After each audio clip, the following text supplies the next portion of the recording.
Hey, what's up, Coin Fam? Do you have a 1983 penny in your pocket worth $25,000?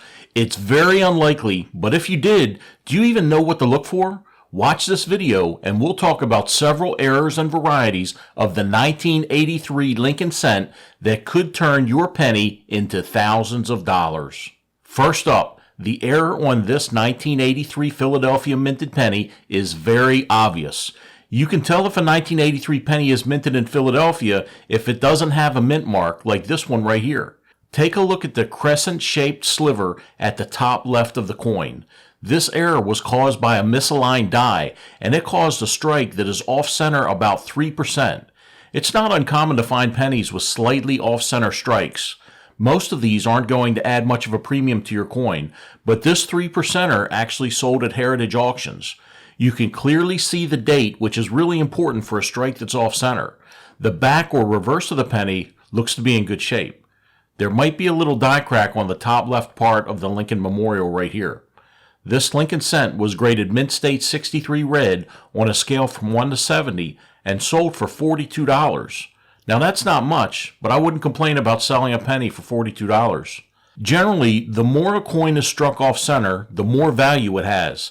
This 1983 Lincoln cent was struck off-center 55%. The date is still showing, but not by much. The back of the penny shows the same 55% off-center strike.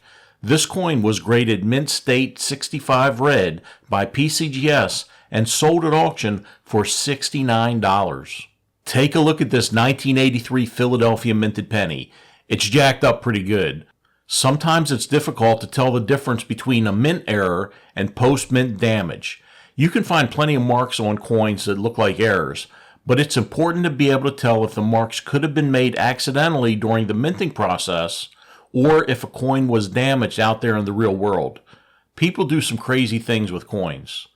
This is called a brockage error. A brockage occurs when a coin fails to eject and a new planchet is fed between the struck coin and the hammer die. This results in a mirror image of the design to be imprinted onto the new coin. This can be faked using a really good press, but this one is the real deal. This penny was graded Mint State 63 red and sold at auction for $79. Here's a crazy looking coin, or is it a dime? Upon first glance, you can see the features of the Lincoln cent, but the color is all wrong. If you turn the coin about 25%, you can see the subtle details of the dime to include Roosevelt's P in Lincoln's hair. This penny was struck on a dime. This penny-dime combo was graded by NGC and it sold at auction for $747. You've probably heard of the 1943 steel penny. If you haven't, I have a video about them. Could this be a 1983 steel cent? Could it be a fake? This is actually a 1983 penny minted in Denver. Beginning in 1982, the composition of the Lincoln cent changed from 95% copper and 5% zinc to a planchet made of 98% zinc with a copper coating. This penny is missing the copper layer. This penny was graded Mint State 65 by PCGS, and it brought in over $1,000 when it sold at auction. This 1983 Philadelphia minted penny sold at auction for over $7,000. Here's why. Planchets are struck by dies, and the design of the coin is imprinted onto the planchet. Dies are created by pressing them under immense pressure against the hub that has the coin image on it. Sometimes the hub and die become misaligned during this process, and that creates a die that has some of the coin features doubled. These are called doubled dies.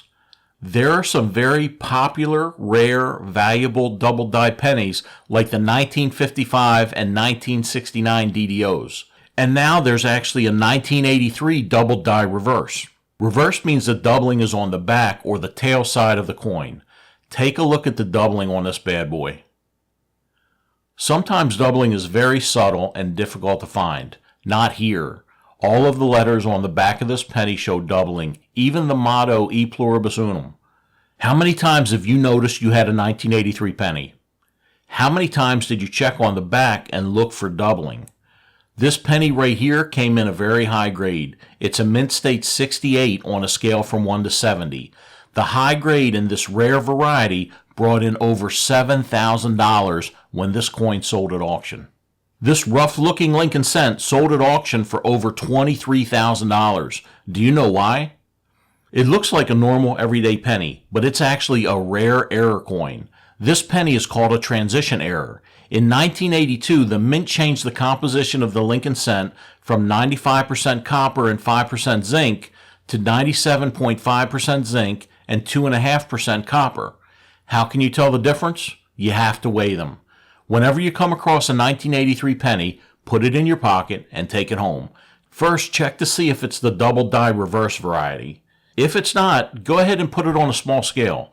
If you need a scale, you can get an inexpensive scale online. Check out the video description for a variety of inexpensive options. The 1983 penny is supposed to weigh 2.5 grams. Now this weight may be off by a little due to coin wear, gunk on your penny, or slight planchet variances. If your 1983 penny weighs 3.1 grams, you just hit the lottery.